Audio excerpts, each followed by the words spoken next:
The My Comic Shop History Patreon page continues to grow. My new Patreon-exclusive podcast, My Superfan History, takes to the skies on Sunday, September 9th, with an examination of the death of Superman in comics and animation. Available at the $1 per month reward tier.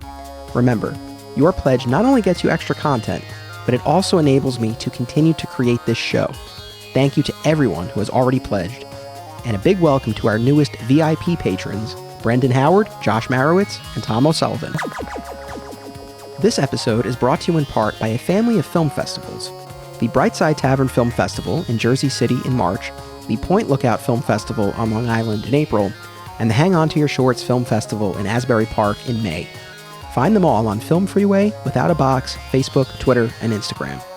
If you're looking to submit a film, use the Film Freeway discount code SJRBRIGHT2019 for Brightside Tavern, and SJRHOTYS 2019 for Hang On to Your Shorts. In the meantime, visit iTunes or ashareduniverse.com to tune into the official Hang On to Your Shorts podcast. Welcome to Beyond My Comic Shop. I am your host, Anthony Desiato. This is part 3 of our 4-part Buying Books with Ben miniseries. I am joined once again by Zapp Comics co-owner Ben Lichtenstein. Ben, welcome back. Hey, thanks for having me. The penultimate installment of our series here. Penultimate, okay, I guess you could say that. Yeah, so in the first 2 parts, we talked about your history as a collector and then a buyer, and we also talked about some of your strategies, some of the things that you go through as you're buying these collections.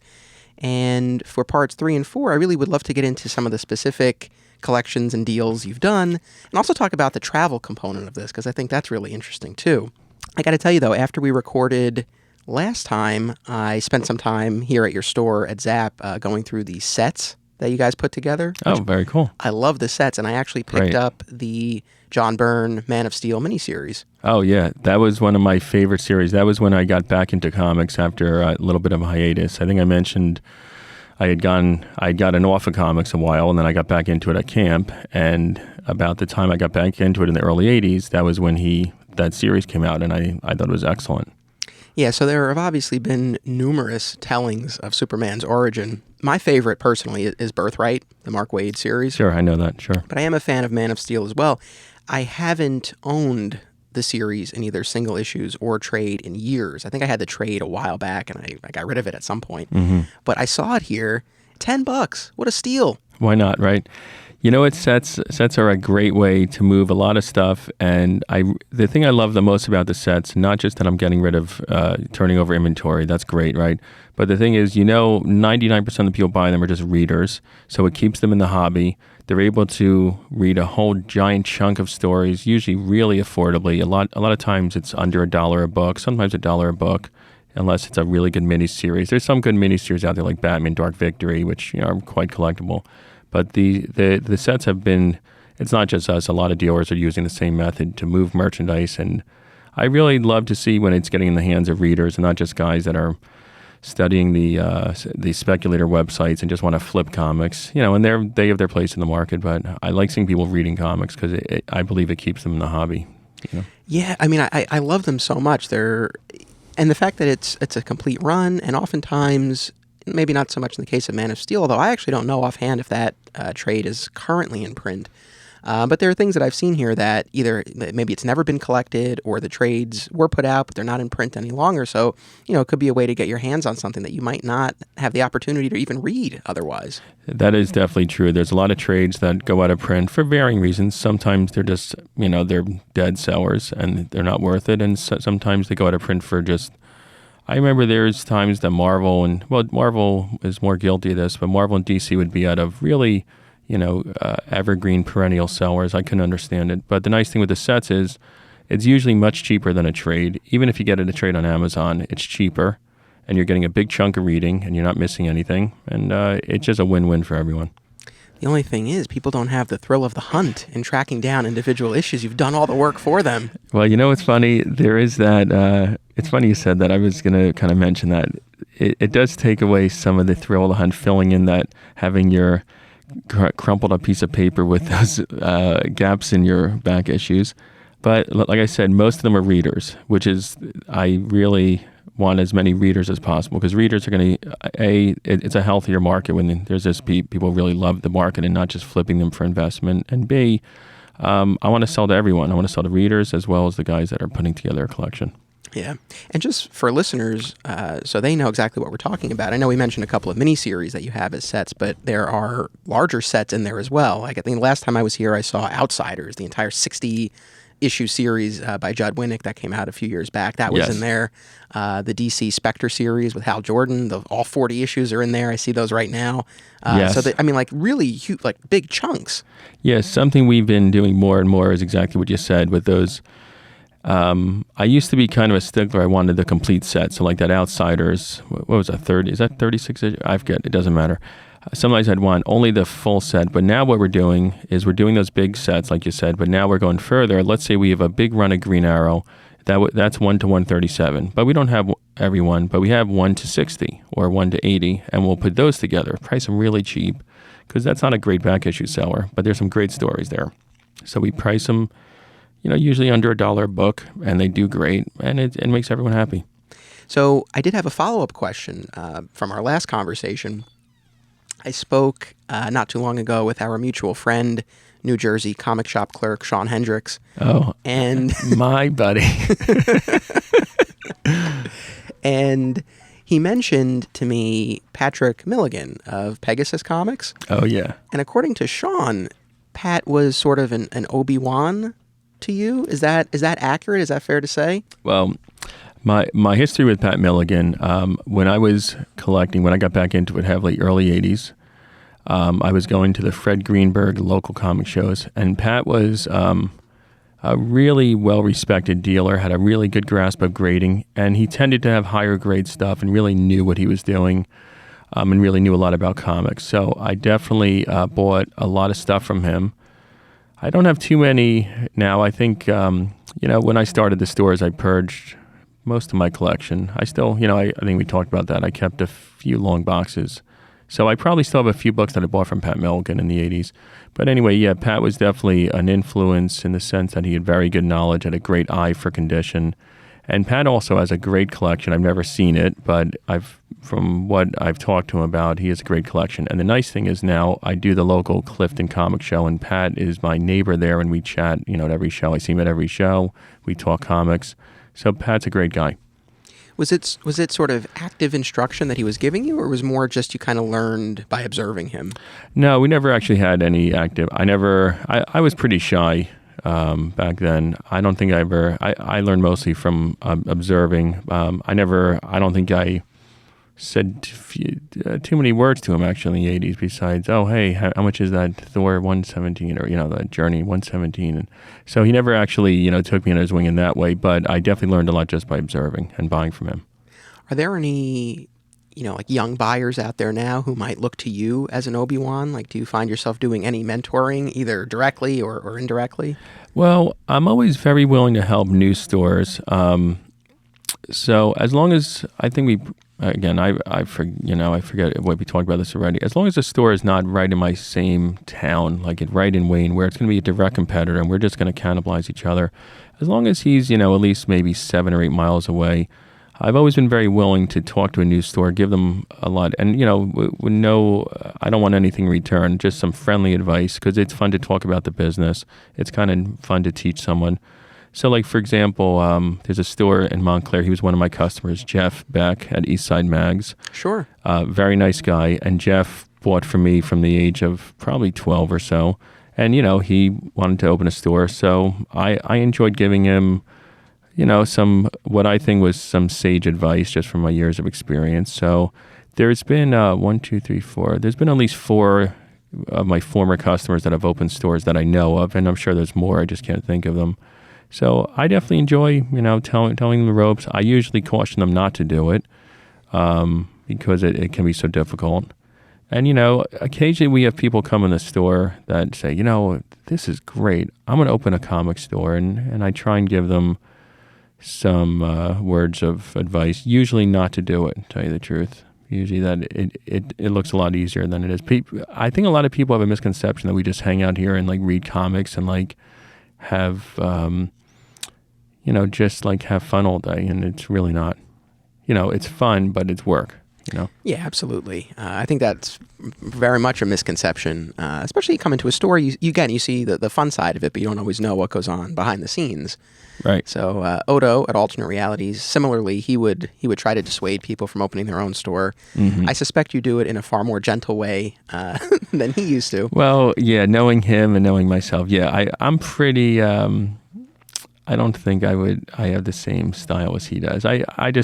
I really just tell him the truth. I give him like I remember when Jeff was opening his, I told him about probably between 5 and 10 just really basic things to be really careful of that had burned me over the years, whether it's buying too many toys or whether it's going after variants too much. And I think he's doing fine. I see Jeff at the comic shows and we always say hi. I hope he's doing fine.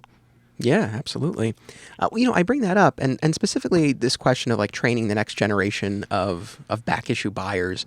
Obviously, you're still a young man, spry. You're out there. You're doing all these things. I think you got decades of buying still to come.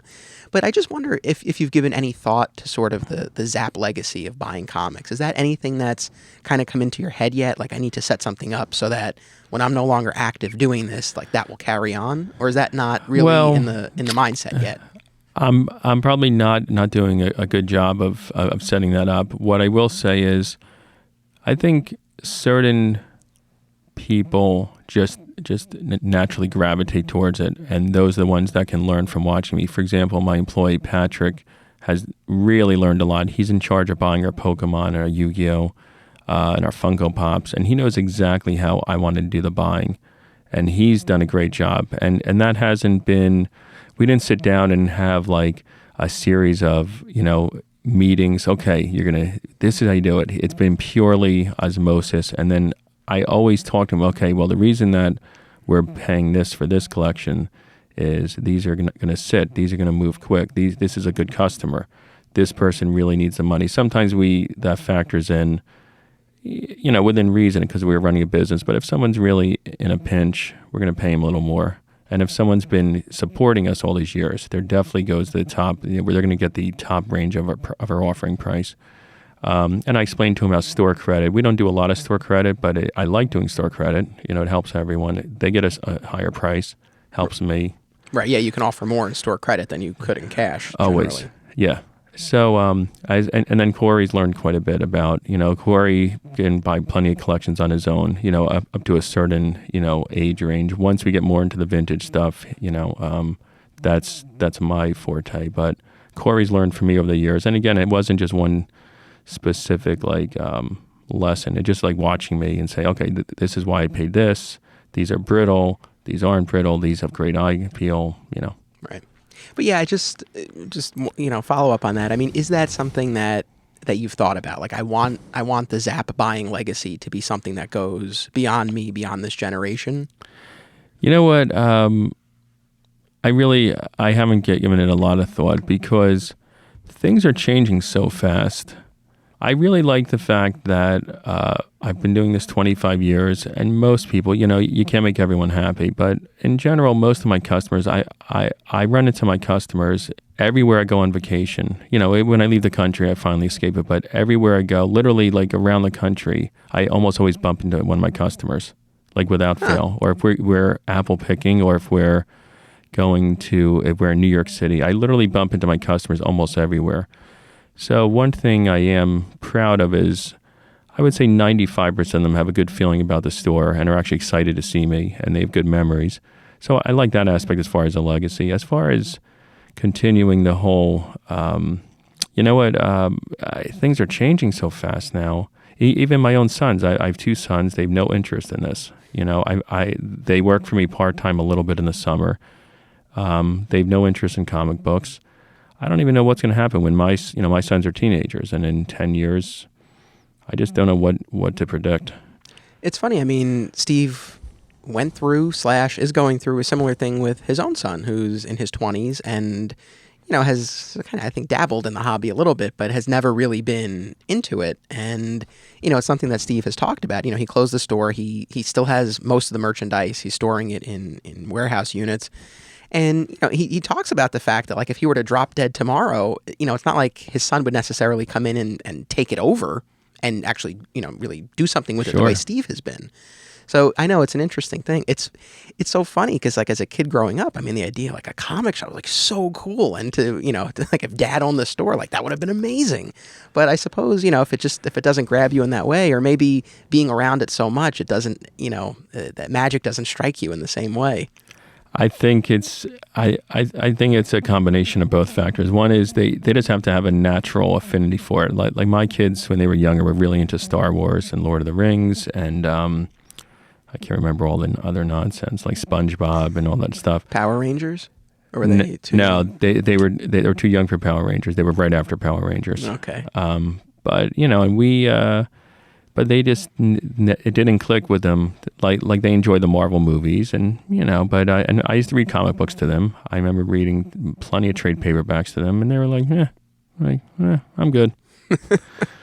One other alternate realities thing, I want to ask if you have your own version of this. So we didn't take in a ton of back issues, certainly nothing the way you do. But every now and then Steve would buy a collection, and then we'd play the game of what did Steve pay. And I mentioned this before in one of the earlier recordings, but I've never been particularly knowledgeable on the back issue front, especially the vintage back issues. So you would think I wouldn't be good at the game, but even though I didn't know the books super well, I know Steve pretty well. So I would usually do pretty well in the game because I would have a sense of what he would pay, even if I didn't necessarily, because then we would see what the books were put out for and things like that. So I could usually figure it out that way. Do you guys have anything similar to that? Yeah. Yeah, we have that exact thing, but to a pretty intense level. Every time, well, I shouldn't say every time, but probably 99% of the times when Corey and Pat buy a collection, whether Pat buys some Yu-Gi-Oh! Video games, Pat does all our video games, Funko Pops, Yu-Gi-Oh! Pokemon. Pat will buy it, and then I'll look at it, and I'm usually, Pat always laughs at this, I'm usually almost right on target. And Pat will also, before we get into the guessing, the little quiz we call it, is he'll tell me who he bought it from and why, because that does play a little factor. If it's like I said, if it's a regular, or if it's a special situation, I know we're going to pay more. Or, conversely, if it's someone that really gave us a hard time and was really making our lives miserable, I know we paid lower. And then Corey does the same thing. Corey will buy small collections all the time in the store, and I'll leaf through them, and he goes, all right, how much? And I'll look at them, and I ask who he got it from, and it's a lot of fun doing that. And I'm pretty much on target because they've kind of, absorbed, like you're saying, the Zapp method, I call it. But that's a lot of fun. Yeah. Actually, I thought of one other thing on this note of legacy and maybe kind of compiling your thought process about all of this.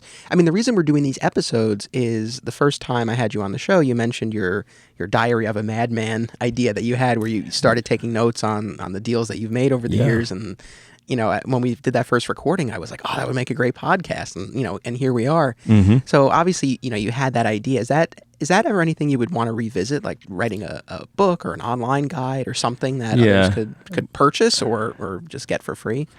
It's something that I really wish I had done more of and actually stuck with and stayed committed to, because the problem I have now, and it sounds weird, you would think I'm old. I'm 47. I'm not old, and I feel great. But I noticed that my memory is not what it was. Like when I was in my 20s, I had a mind like a steel trap, and about everything I could remember, and I was really great. Names, faces, dates, what happens in a comic book. I could look at the back cover of a comic usually and know what year it was, stuff like that. So I do regret not being more committed to keeping that log, and I would do some kind of blog. In fact, it happens more and more. I'll give you an example of just one of many examples. I went to buy a collection in Hillside, New Jersey last week, and I brought along my warehouse worker, Dana, who no one ever sees. Dana, we have a joke, and it's a joke, Dana, but he'll never listen to this anyway, but we say Dana lives in the walls. He's never let him out of the warehouse? We don't let him out of the warehouse. He used to actually work in the back room here at the store, and then I needed him to stay in the warehouse because he does a great job in the warehouse, and he doesn't really like interacting with human beings. But he's super. He has like a real OCD for organizing, and then that's perfect. That's a perfect fit. It's perfect for a comic book warehouse where you have to file stuff. So anyway, I brought Dana with me to give me a hand loading up the collection, and we're driving down, and he says, "Yeah, remember the collection we bought in that town, and they were in the basement?" And I'm like, "No, I don't. Where was that?" And he said, "Yeah, remember the guy had everything in the crawl space, and we had to get in there." I go, "No, I don't remember any of these." And then he rattled off like 4 or 5 because I brought Dana on a bunch of these loading up trips. So I do regret, because I enjoy talking about them, and I regret not keeping a log. So going forward, you're asking what I do with going forward. Yeah, I was going to do it this year because what I do, I write a market report for the Overstreet. So I try to make notes during the year of notable sales and notable acquisitions. And then I get busy and I'm like, this is tedious. I'm out. But I'm going to try and do it this year. Now, how I would do it would probably be writing a blog because there's this way. Well, I don't know if a blogger. I don't know what would be I always thought a blog would be the best format, but I don't know. But I really would enjoy it because I enjoy talking about them, and it is fun. Like just on that trip down to, went to Hillside, New Jersey. It was a half-hour trip. Dana and I were talking about all these different deals I bought, and I'm like, holy crap, I forgot like all of those. He goes, yeah, remember the time it was in an old house, and they were it was all those Silver Age books, but you didn't want them because they smelled. And I'm like, no, I don't remember any of this, which is kind of a bummer. All right, well, that's a perfect segue. So, you had this experience where jogging your memory. I see you have some notes in front of you here, and that was one of the things that I wanted to talk about. Because again, we talked about your history, and we talked about some of the strategies, things that you do as you go about getting these collections. But I really want to give listeners a sense of the collections that you've bought that have come through the store, because it's so remarkable. Okay. One thing I would say is because I do it every day, I'm probably not as aware of just how much I buy as when I'll sometimes talk to one of my fellow comic book dealers. Like I have some other buddies in the business, and we'll talk about, different dealers and who's buying a lot. And they'll kind of remind me, and they'll say, Ben, you buy more than anyone. I'm like, nah, I'm always out of stuff. I don't have a Hulk 181 right now. It's driving me crazy. And I got that great collection, and it's already sold. And now I'm already getting anxious because I need another collection. But like it kind of hit home recently. I was talking to one of my comic dealer friends, and there's this guy that I sell the really bottom of the barrel stuff to. Like the real, remember we talked about it, it's like carving up this guy buys like the bull hooves and penis or tail, okay? Right, like any collection that you buy, whether it's the top end stuff or bottom of the barrel, you have some channel to get rid of it. Every single piece. So anyway, I was saying, yeah, that guy, he usually picks up like between 20 and 30 boxes, comes every couple of weeks, and then he's doing the math, and he's like, wow, that guy buys like a few hundred boxes a year from you, just that one guy. And I'm like, oh yeah, you're right. And then the other guys buy more than that. And then what we sell at shows. So he's like, wow, you buy like thousands of long boxes. And I'm like, oh yeah, I guess I do. But I'm not really like thinking about it. But what I've done over the years, just to give a little like background, when the comic book back issue market was not good in the 2000s, there was a little rumbling. It was going to get better, but the market was not good. Say the early 2000s, and it was just starting to bubble up. But there was tons of material out there to buy, and no one was buying a lot. So I get a call from a guy in New Jersey. He runs a warehouse, some kind of fulfillment operation, a huge warehouse. He asked if I buy comic books. I say, sure, I buy comic books. And there's a time period I had no money. Business was bad, back issue market bad. But he says, all right, well, I have over 1 million comic books. And I'm like, oh, okay. Can you give me some information? I always get some information because I'm thinking to myself, that's a lot of comic books. I'll buy them, but there's no way that they're all. I'm thinking when he first called, I said, wow, if this is some like stash of old stuff, this is it. Your ship came in. Well, it wasn't, of course. It was all late 90s to early 2000s, maybe probably 95 to 2004 or so. Because he called me, I think it was 2005. He called every store in New Jersey. No one wanted them. And rightfully so. I mean, to buy over 1 million modern comic books, and this is when the market wasn't good. What do you know? What caused that decline in the market? Was there anything specific you could pinpoint? It's hard to say, actually. This is before the movies really. This is before the Marvel movies ramped up. I've seen the back issue market in general go in cycles where there's a lot of interest and people kind of burn out on it. They move on to other things. So I've seen this happen before. In fact, something I always remind people of, but it's probably cost me money because I'm too conservative. In the 90s, when times were really bad, 96, 97, on eBay, you could buy Amazing Spider-Man 129s for $25. I saw it with my own eyes, plenty of them with my own eyes. So now that Amazing Spidey 129 is, even in low grades, a few hundred, high grade is 3,000, I'm always quicker not to sit on things like we've talked about, because that I have that seared into my memory. I remember that book, amazing, and I remember thinking to myself, I should just buy these. It's the first Punisher. It's a Bronze Age Spider-Man, and I had no money, and I was barely holding on by my fingernails. But so as far as why there was a downturn, I can't explain it. The output from Marvel was pretty bad then because they had come out with Civil War, and I could be getting my years off a little bit. Well, Civil War, we're getting closer to mid 2000s, yeah. So the output, this probably maybe happened in 2006 or 7 then, this call. It's somewhere in the 2000s. It was definitely after Civil War, which was a massive hit, which I personally enjoyed. I thought Civil War was terrific. But then they came out with like Dark Reign and Secret Invasion and that stuff, and that was when things started to be not exciting. So the market was not great. So anyway, this man says, "Yeah, okay, come on down to the warehouse." So I have to go look. I didn't have the money for it. And you walk in a warehouse and you realize what over $1 million, it was about $1.5 million. And there's just pallets and pallets of comic books. And there was also trade paperbacks. And in long boxes? Yeah. Luckily, it was probably 95% long boxes and some actual brown case. Some of them were still in the printer cases. So I'm like, wow, this is really cool, but I don't have money. And I know it's not that exciting. It's a lot of Witchblade and like just Hazarai like that. But there was enough Marvel DC stuff and I still had ways to get rid of that. So I sit down with him. And we work out that I don't have a place to put this stuff. So a part of our deal was he had to get rid of it. He had no other buyers. No one wanted it. And I'm sorry, you might have said this already. Was this his stuff or he acquired it? No. It was at the warehouse. And okay. That's a good question. He was not a comic book person. He never told me how it happened, but he somehow was storing these. Most of them had stickers from a company called Things from Another World, which is a mail order. It's owned by Dark Horse. It's a mail order operation in California. So they somehow came, I don't know if it was their leftover stuff that someone bought as a remainder. I never got an answer, and he was a little bit secretive. But I know most of them had, it said TFAW, Things from Another World. It came from them somehow through some channel.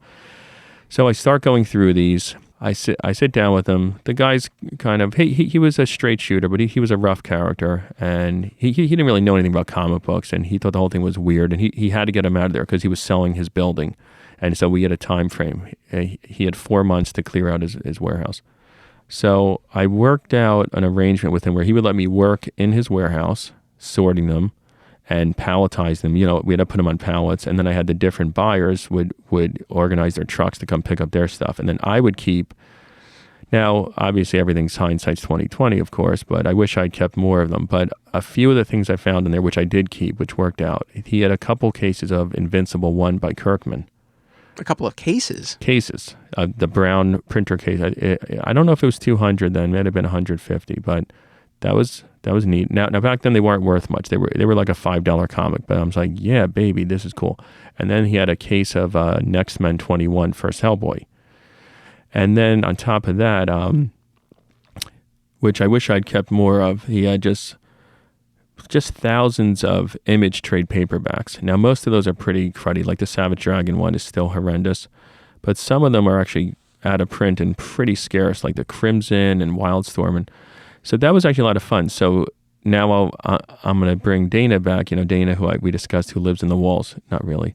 But Dana and I worked in this guy's warehouse sorting these and for a few months. And then, so I got rid of probably about 1 million of the comics. But now I still had, or maybe I could be off by 100,000 here and there. It doesn't matter. Let's say I got rid of 800,000. There was still like 250,000 of comics left. And it was the really bad ones. The ones I couldn't sell to the code approved guys, just bad independents, horrendous. And I had to get them out of there. This is something I regret to this day. So I didn't want to start paying rent, like moving them to a storage unit and starting to pay rent. I knew that would just end in like a slow bleed. So I call up a guy who's somewhat known for, he's a real cheap buyer, but he's known for buying anything in big bulk. So I call him. He offers me, I remember the number, it was so annoying and insulting. He offered me 3/4 cent a book. Now, what an annoying number. That annoyed me. But at that point, I was into the profits already. I got all the money back.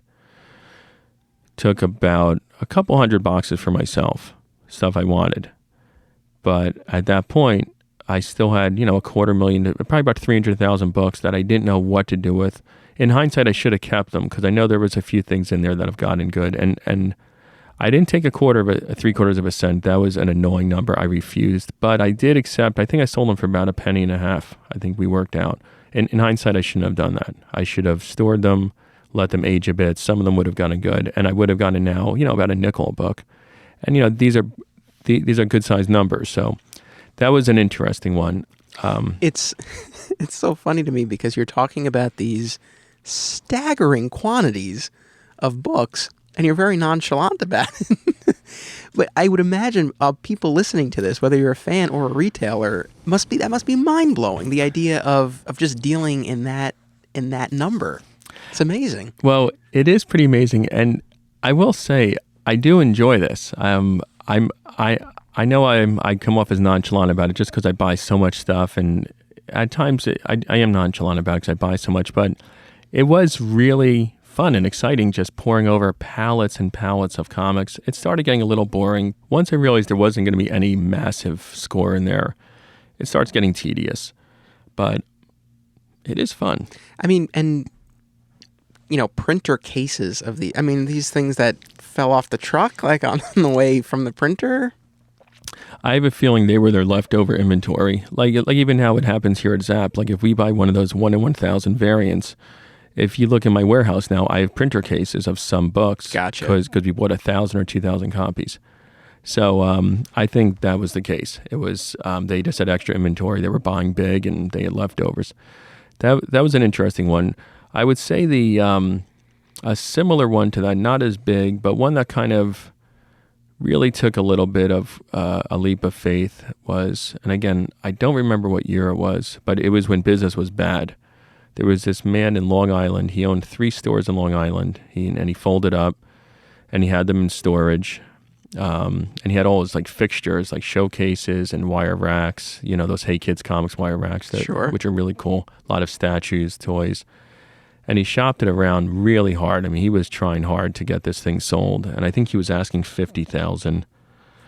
And it wasn't worth that to a dealer. And he couldn't find any dealer to buy it. He found one dealer that only wanted the statues. Then he found a dealer that would only buy the bulk comics, but really cheap. So I bought that. And that actually worked out really well for me because I bought it at a time when business was terrible.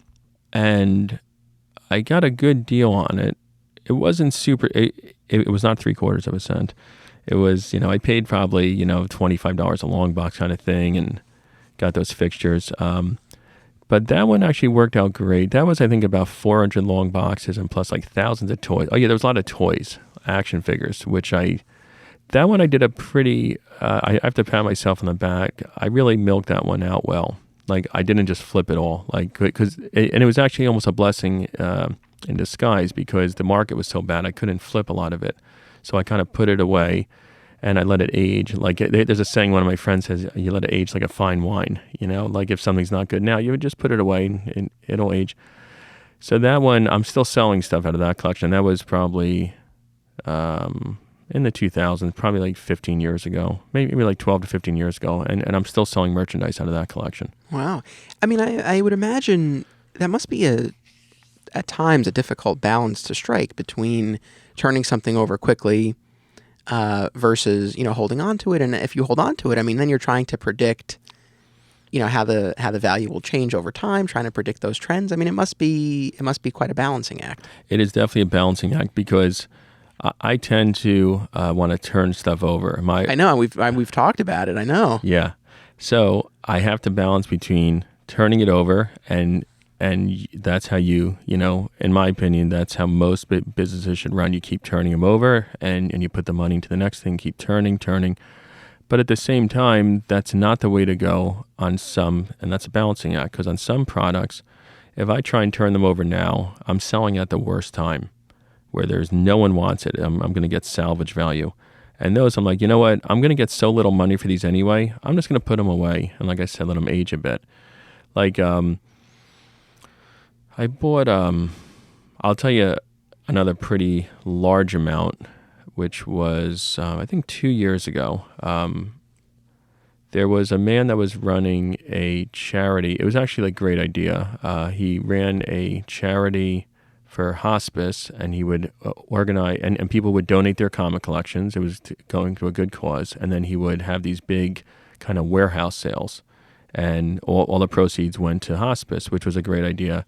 And then he transitioned out of that, and he had all the leftover stuff. And I think it was about 330 long boxes, and then a lot of trade paperbacks. He called, everyone he could. A lot of guys just wouldn't even bother going to look at them because they knew it was mostly modern. It was picked over. A couple guys gave him offers that were okay, but a little low. But I said, you know what? I'm going to go look at this because I knew they had been picked over, so I wasn't that interested because these had been gone through those sales, and everyone had picked over all the good stuff. But I said, you know what? I'm going to go look. And it turned out that was a great thing to buy because I went to look, because I realized there was boxes and boxes of trade paperbacks that were still pretty viable, and the price was right. So I was willing to absorb, 340 long boxes of, pretty much horrible comics, like horrible independents. But I got all these trade paperbacks for almost nothing, almost zero cost. And the nice thing, even in that collection, there was those little oddball things like Alias, the TV show, the Netflix show. Sure.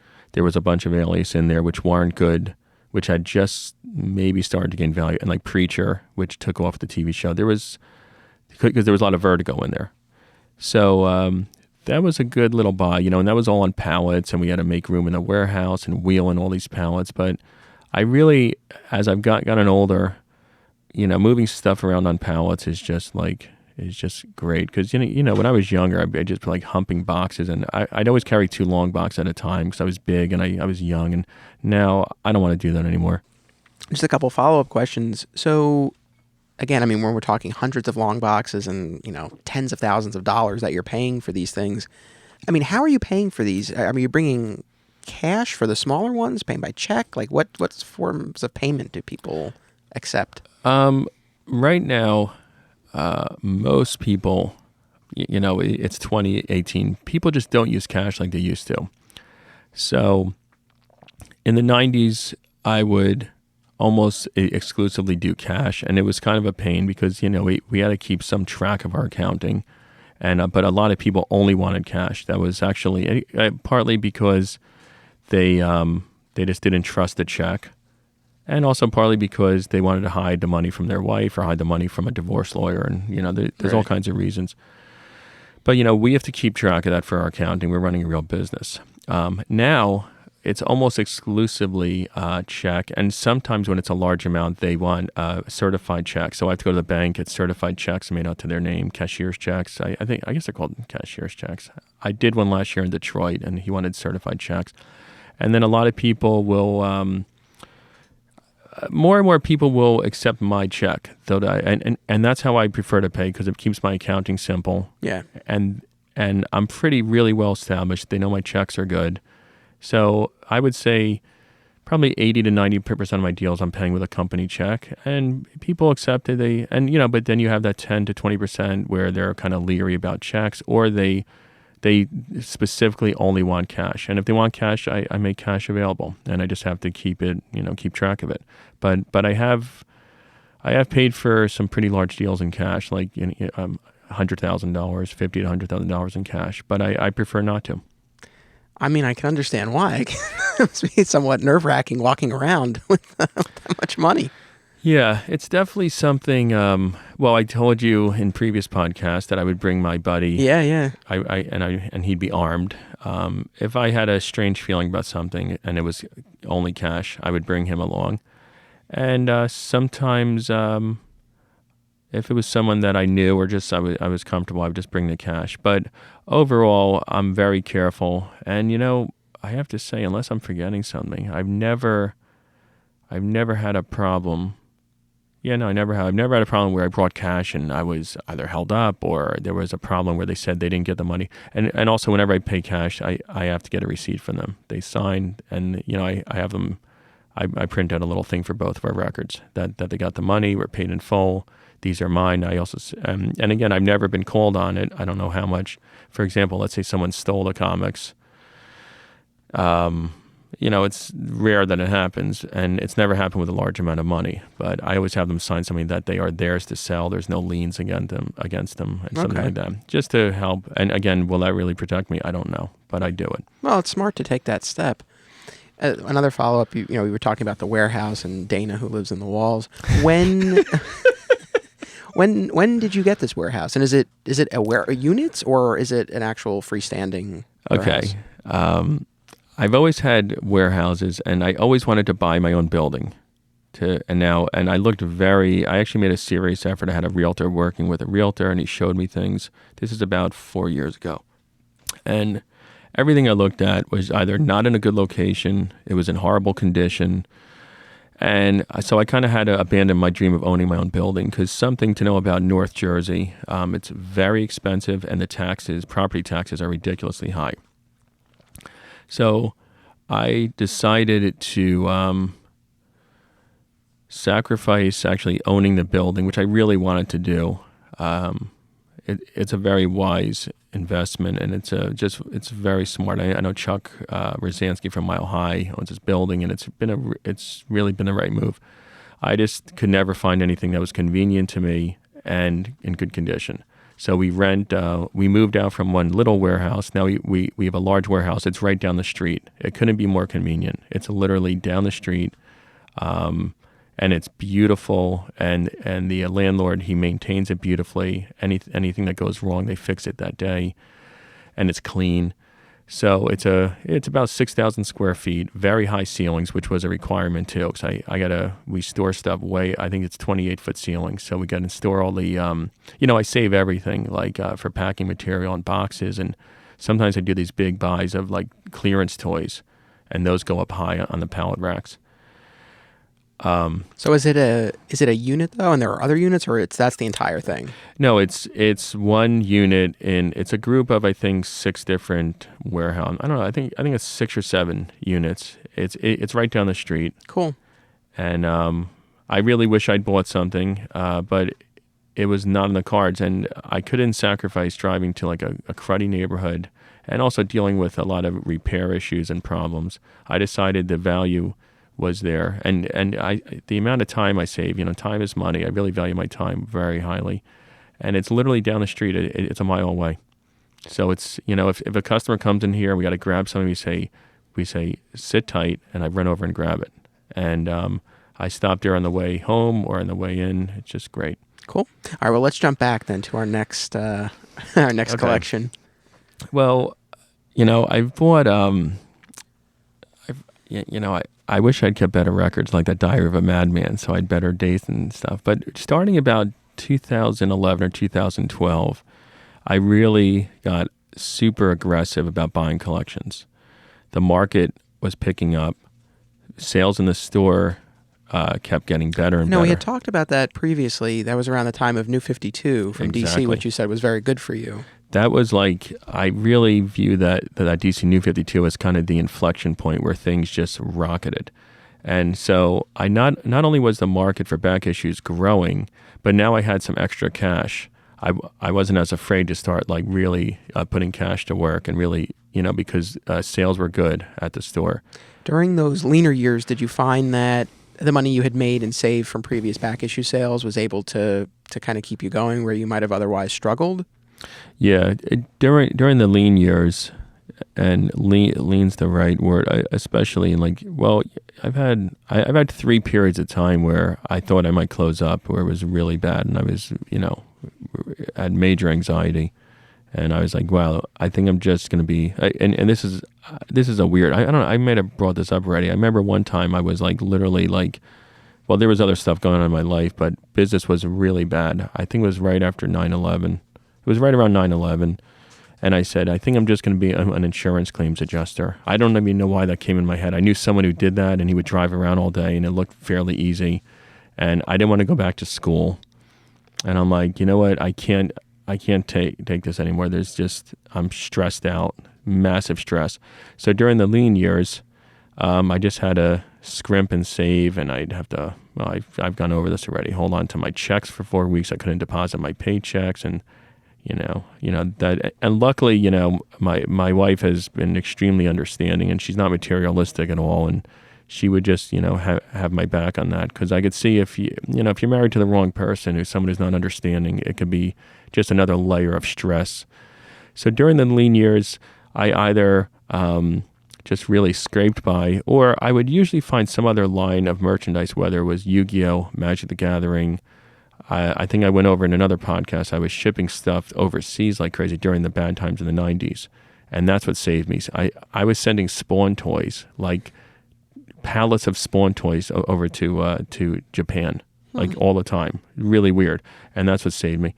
But anyway, in like 2011, like I said, that was really the point where things really pivoted. So in 2012, 2013, I was feeling flush. And one thing I've never been afraid of, if I have a good feeling about something, like buying, I just knew it was good. It was safe I'm going to plow money into this. And then I would just that's when I started running ads in Overstreet. I started running some Google AdWords, which were kind of hit and miss, but I was doing that. And I just got very aggressive about it. Like I would get a phone call from like Pittsburgh, Pittsburgh is not close to here. I don't know if you're aware of that. Yeah. But it's like a 7-hour drive. And I remember this lady called me. This is when I was just an animal. I was just buying like sometimes 2 or 3 collections a day. I was like, yeah, I'm just going to like throw fuel on the fire. She called me up like the day before, and she had a Batman 227, classic Neil Adams cover. And I said, what else do you have? And she said, well, I have 6 tubs of books. And the word tubs is death, because that means they're stored in Rubbermaid tubs, those totes, and they're never in good condition. Right, bent, I'm sure. Yeah, bent. Curved, you got it. Throw out every negative word for paper you could think of. But she had the Batman 227, and I believed her, and she had a few other good ones. So I just said, all right, you know what? I'm free tomorrow. I'll see you tomorrow. And she's like, oh, where are you? I said, I'm in New Jersey. She said, oh, you're going to come all the way up? I said, yeah, I'm doing it, because I wanted that 227, and I figured there's another couple $1,000s worth of books. So I remember I got up like 4 a.m. And one thing about me, which helps me with the traveling, is I enjoy long drives generally. A lot of people hate long car rides. I kind of get in my zone. I listen to things on my smartphone, like podcasts. I like stopping in weird towns, and eating lunch in like just a random place, and seeing like, a lot of people without teeth. Like I find it interesting just going, and I enjoy driving through Pennsylvania because it's pretty beautiful. So like that's just and there's tons of stories like that. But I remember I drove to Pittsburgh. They were a nice couple. They were like empty nesters, and they had these tubs of comics, and the Batman 227 was there, and I bought it, and on the same day came all the way back. I got back at like I think 9 p.m, and I'm like, yeah, baby. The one deal when I really started to ramp things up, I think it had to be right after Hurricane Sandy, which was 2012. I know that because the person selling them, he lost his house in Hurricane Sandy, but he had kept his comics dry, thankfully. So that deal was one that really, that was one of the earlier deals where I started just throwing around larger amounts of money. and just really felt confident about it. And that guy, and again, in hindsight, I wish I'd kept some of those because the values have jumped. But he had, I think, 2 or 3 Hulk ones. He had 2 amazing ones. He had Amazing Fantasy 15, and just a lot of good stuff. And he had everything stored out in his house in Pennsylvania. That was a deal where he, I don't know how I paid him actually, but that was like a $40,000 deal. And I knew it was absolutely great stuff. And that was where I really, and like that one went great. Like I turned it over, and again, in hindsight, hindsight 2020, I wish I'd kept some of those because the Hulk ones just like tripled since then. But that was where I got a lot of comments because I spent the $40,000 and I got it all back and plus a profit. I think it was like a month and a half. I'm like, yeah, I'm doing this. So that gave me confidence. And then I was just throwing around. It was no problem at all. Like someone that I have, 30, 40, 50 grand. And again, we didn't get those every day, of course, but most of them are small ones. But that was when I got the confidence because I say, hey, this is working and I don't see any end in sight in this market. The market's good for at least another year. I did not think it would last this long. Now, I was predicting in 2015 or 16, I said, well, I think it's going to peak here. It's so good. But I was wrong. It's better now than it's ever been for back issues. Again, I know I keep saying it, but just hearing these numbers, it's really incredible. In terms of the books themselves, as far as Silver Age books go, are there any key books that you have not had your hands on at some point yet? Because I know we've talked about Golden Age being a bit elusive, and I do want to come back to that. But as far as those key Silver Age books, are there any that you haven't come across yet? No. Anything Silver Age key from like, say, Silver Age, there's actually debate, Silver Age is 1956 and up, with some people, they say late 50s, whatever it is. I say it's, it starts with the Silver Age is a showcase 4. Sure, Barry Allen. Barry, you got it. So I would say I've had 99.9% of them. There could be, there could be a few like oddball, like secondary key characters, like in Showcase. A Showcase is a good example because I think I've only owned one or two Showcases in my whole life. That's a tough book. And there's certain Showcase books that I almost never get, and certain early Brave the Bold. For instance, Brave and the Bold 25, Suicide Squad, and some other Brave and the Bolds. Those I literally might have had only 1 or 2 in my whole career. Something I was always aware of, but I wish I'd really focus on more, was buying up the DC Silver Age keys and putting them away. Because I always found in all my collection buying, there were certain books I would never see, like the Showcase ones, the Brave and the Bolds. So there's other ones, Action 242, Brainiac. There was certain DC keys that never came across my hands. Whereas Amazing Spidey 1, even though it's legendary comic, right? I've had tons of those. It's like almost like I bought one. I bought one yesterday. I bought a graded 6.0 for a little over $9,000, and it's cool to have it. I'll sell it for hopefully, I'll make I think it's worth about 11 something. We'll see, but it's not it. In fact, sitting in the back room, it's not exciting to me. Whereas if I get a collection where there's some showcase, some like early showcases, I'm going to be very excited. And that was something that I was going to ask you because, again, some of these books that people would be blown away to see, like you've dealt with them so many times. What does get you excited? So like the showcases. Okay, the thing which gets me excited is early. I shouldn't say early, but any Golden Age in general, except for the funny animal stuff and the Disneys, but any Golden Age I get excited about because I don't see it a lot. And they are really cool. And it's, it's like a piece of history and you're seeing them. Like I picked up a Golden Age Superman recently, and it's famous because it was during World War II, and they had the anti-Japanese, they had the stereotype Japanese. Right, yep.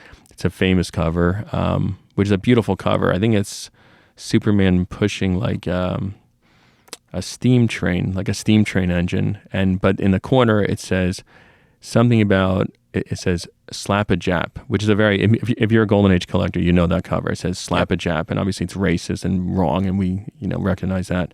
But so anyway, I get excited by Golden Age. In fact, last year, I'll tell you a great collection I got last year. Very exciting. This guy calls up. He had them from his childhood. He was in his 60s. He had them from childhood. He had comic books. He had only horror comics, which is music to my ears, 1953 to 55. And a lot of them had those very iconic, the decapitation covers, really gory, creepy covers with skeletons and zombies.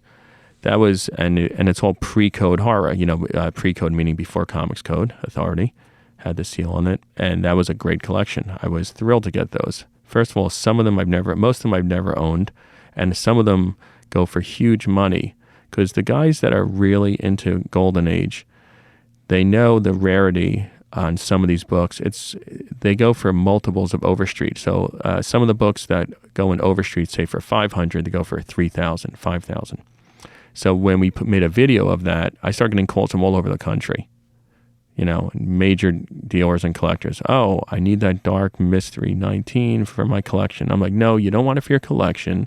Like one guy kind of got on my. I shouldn't let this bother me, but he's kind of a weasel. I know that he didn't realize I knew who he was. He's a dealer, and he deals in Golden Age. He's very knowledgeable, and he says, I've been trying to fill in my run of Dark Mysteries. I just need these 3 issues. But the 3 issues he wants are the ones that go for 7 to 10 times guide and are the most sought after, rarest issues. So I just wanted him just to be honest. Hey, listen, I really need those. How much you want? Just be straight with me. But instead, he's trying to tell me they're for his personal collection, because that's what people do sometimes. It's a weird negotiating tactic. They think, well, it's a weird, it's a mentality among dealers. If they know it's going in your personal collection, I can't explain it. They'll be more generous with you. They'll be a little kinder about the price. They'll give you a deal. But if they know you're buying it purely as a mercenary, they're like, well, I'm going to get I'm going to maximize here because you're going to maximize. Why should I give you more profit? Right. It's all profit. And almost everyone who says it's for their personal collection is a liar, is lying. They're not a liar. They're lying at that time. It's always happened. Whenever a dealer tells me, I'm going to hold on to this, I really just need this for my collection, they're always lying. So never believe them. That's good advice. Yes. So anyway, so so what excites me? So that was exciting, any Golden Age. And then if I get a silver collection that is in particularly high grade, with really bright colors, I get excited, because you really notice it when you see one with those bright colors and it looks brand new, and then it kind of, it brings you back in time. It's a time warp. It's like, wow, this is what they looked like when some little kid in 1960. And another side note, and about Dana, who lives in the Walls, and he really doesn't live in Walls. Okay, that's a joke. In case he ever listens to this, he probably won't. Dana is older than me. Dana actually has stories of buying Silver Age comics off the newsstand racks, because he was born in. I won't say when he was born. Maybe he doesn't want me saying when he was born, right? But anyway, Dana bought comics in the Silver Age. So to me, that was the coolest thing. Like, imagine buying, Fantastic Four 48, on the stand. So with the Golden Age books, is it just that they're rare? Like, that's why it's hard to get your hands on them? Is that the issue with them? Yeah, the issue with Golden Age, there's 2 things going on with Golden Age right now. One is they're legitimately much harder to get. The other is, I'm trying to think what date it started. Probably about 4 or 5 years ago, the market demand went crazy on them. Now, in the 2000s, there was a lot of talk among dealers and collectors that most of the Golden Age is going to drop in value a lot, aside from the iconic big key books. Everyone says that the buyers are dying off, and these new buyers have no connection to Golden Age. They're not going to want them. And that was the accepted wisdom. And I kind of agreed with it. This is in the 2000s. And boy, were we all wrong. I think what must have happened with it is a lot of the Silver Age dealers either finished their collections, or they want to go after bigger prey. They want to, and they realize how rare some of these books are. There's certain books that you just literally won't see in the whole lifetime. They're that rare. There's only maybe, say, 20 or 30 around, and most of the collectors who have them don't sell them.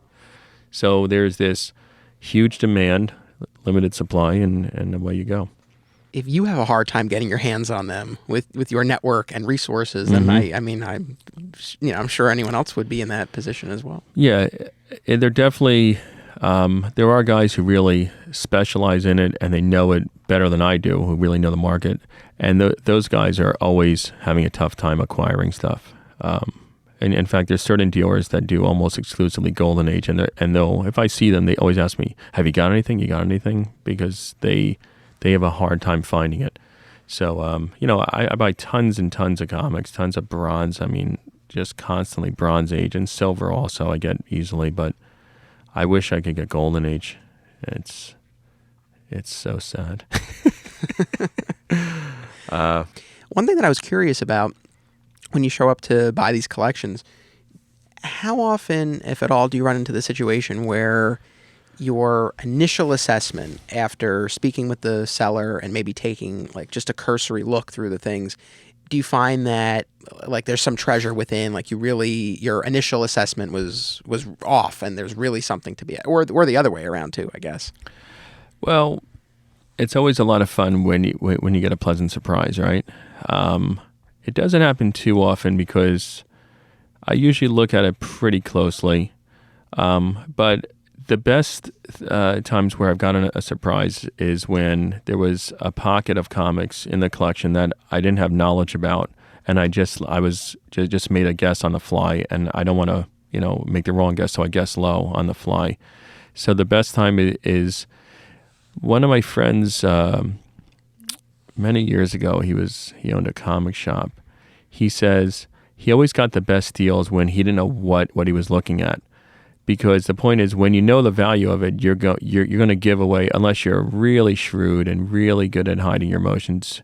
You're gonna give away what it's worth, and you're gonna pay more what it's worth. So if I look at a Silver and Bronze Age Marvel collection, I know exactly what it's worth, and I'm gonna give them a competitive offer.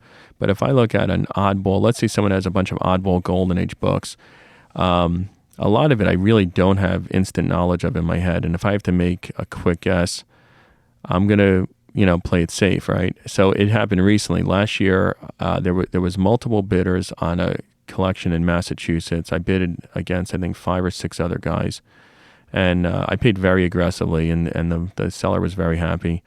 And it was an okay deal. In fact, we made a video of it. It's up somewhere where there was like multiple copies of like Flash 139 and First Zoom, but a lot of it was real ratty, like real brown and ratty.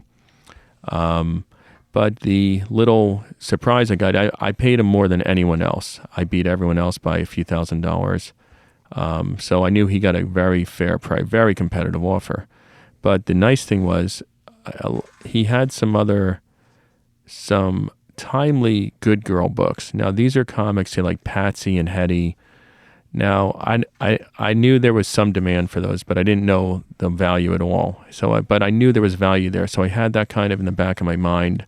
I'm going to pay him aggressively here, and hopefully I'll make it up there. But I really didn't know what they were worth, and it turned out some of those were really not thousands of dollars, but they added up to a very nice chunk of change, because there's a great demand now for those good girl covers from Timely. So I lucked out there. That helped, because if not, it really would have been kind of a marginal deal. I would have made a profit. I will say something interesting, kind of related to that about making a profit or not, is now I could be wrong, but I can't remember a single time where I bought a back issue collection and it wasn't profitable. I don't think I've ever lost on a back issue collection. Now I've lost on everything else at some point I've gotten stung, whether it's toys or overbuying on like new comics, or just look around the store, you'll see tons of stuff I lost money on. But and that's the other reason where I buy with confidence, where I'm just not afraid just to buy tons and just never say no to a collection. I'll never just turn down a collection unless it's very small 90s collection, or the real, like, maybe they smell like, a dead mouse or something, and then I'm out. But right. Well, and again, you do have that network that you've cultivated. And I know from our first conversation that you do guard those connections with a fair amount of secrecy. Yeah. I mean, understandably so. Yeah, there's some little things where it's right now the market is really, it's so competitive. And I'll be honest, most of the deals that I'm buying these days, I'm competing against, most of them, not all, but I would say at least half, I'm bidding against at least 2 other bidders. So I really have to be sharp, and I have to be on the ball.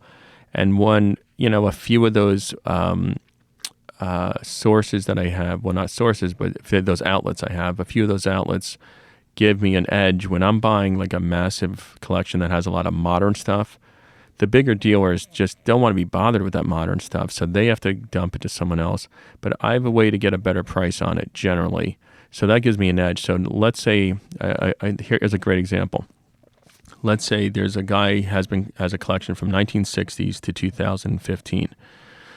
Now, the bigger dealers, like a Greg Reese or a Metropolis, they really only want the silver and a little bit of the bronze.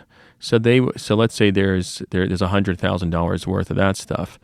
The rest of it, they don't even want. So they want to offer maybe 60 or 70 grand because they'll get 100. But then they have all this other stuff they want to factor to zero. So I can, and it doesn't always happen, but I can say, well, I can now view that with a little more value. So I can compete with them, offer, say, 75 or 80 for the collection and win it, get rid of all that modern slop, and now I got those key books. Because for me at least, I know there's some dealers that are able to do it. I have a hard time buying just individual key books at a decent margin. Almost everyone that has a key book is actually wants like full retail plus. Like for example, that Amazing Spidey one, I think it's worth about 11 grand. And, I paid over 9,000 for it.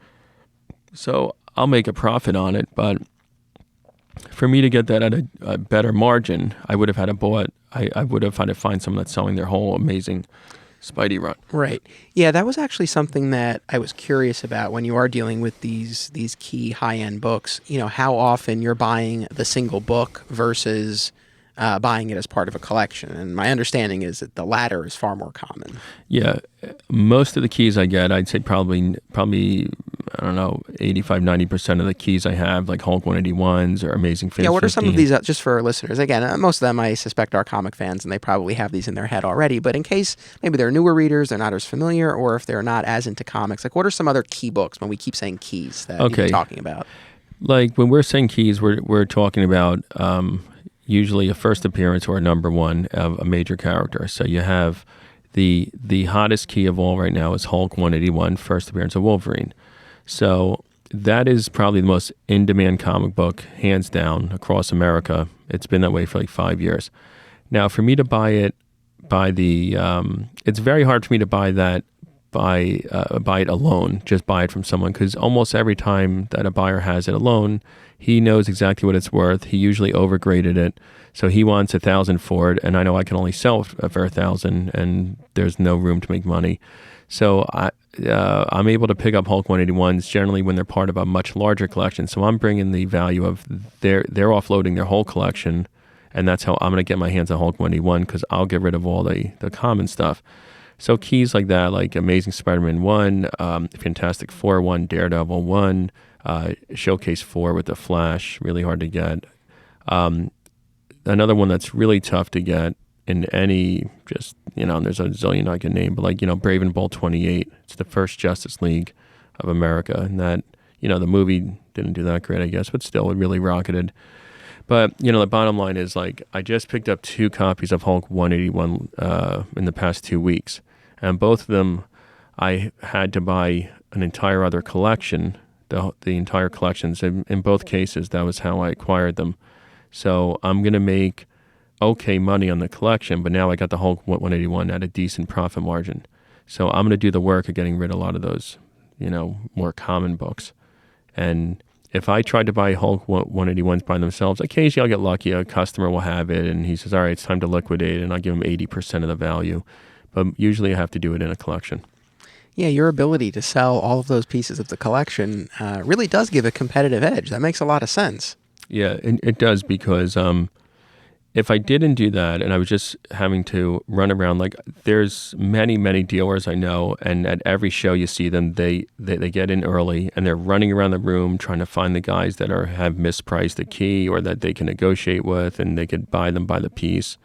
And those guys can make a living doing that. To me, I can't do it. I don't have the, I don't know if I don't have the eye for it, but it just seems like very difficult, because now you're buying from another dealer. Most of these dealers overgrade their stuff and overprice. So now you got to find the guy. A lot of them buy from me because they know I'm usually right on target. I don't really haggle very much. I always talk about that. But buying keys, like the Hulk one, Amazing Spidey 129, First Punisher, huge book, and Amazing Spidey 14, Green Goblin. I just got one of those, really nice one at 8.0, beautiful book, but that was, again, I had to buy. The guy had a complete run of Amazing Spider-Man, and I bid against like 5 other dealers.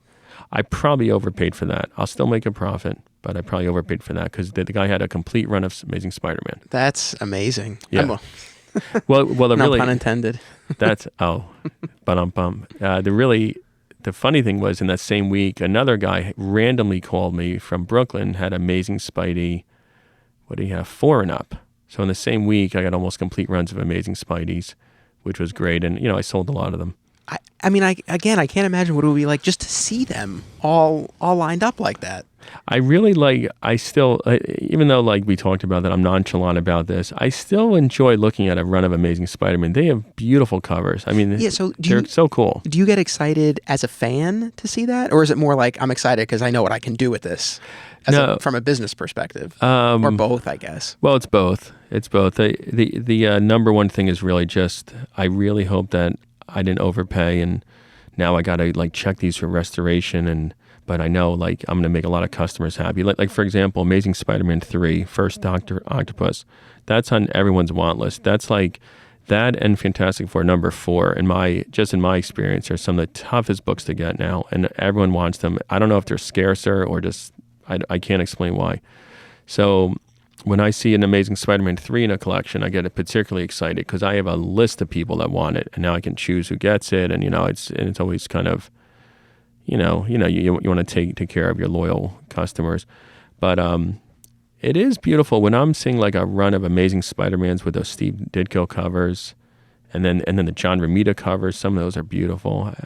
I still enjoy it as a fan. One last thing I want to ask you before we conclude part 3 here is this approach of, cultivating that network, knowing that you can sell each piece of a collection. I mean, was that a strategy that, you learned from the people you observed? Was it something that you came up with on your own? Was it a conscious choice at the start, or was it something that just sort of happened as you were going about your business? At a certain point, you realized, oh, I have all of these people. Or was that something that you were consciously, actively trying to nurture as you went along? Some of them I consciously said, well, I have to figure out a way to get rid of all these extras because it's something that every dealer and store faces. They have all these extra comics. And whether it's making sets, like we talked about the sets earlier, some of it is that like I really made a point of it. I said, well, this is going to help me a lot. If I have ways to get rid of big chunks of stuff, it's going to help my buying. It's going to take the pressure off. And the other thing is some of it, just like anything, it just evolves.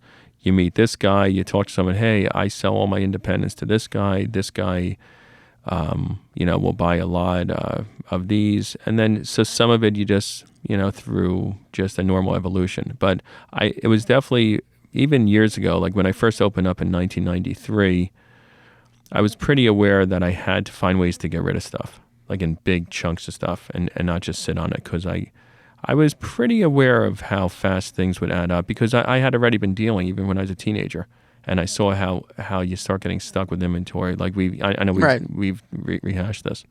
So cool. Well, obviously it's an approach that has paid off very well for you. I want to thank you once again for taking the time to share your experiences and your insight with me and with our listeners. It's my pleasure. We still have one more episode to go. Cool. So to everyone who listened, thank you for tuning in. Be sure to come back in 2 weeks for the conclusion of our 4-part Buying Books with Ben miniseries. Until then, just keep punching.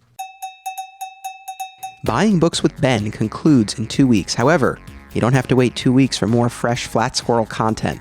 Head on over to patreon.com/mycomicshophistory right now and sign up for exclusive access to the My Comic Shop History After Show. Part 3 of my conversation with former Alternate Realities owner Steve Odo is available right now. Enjoy.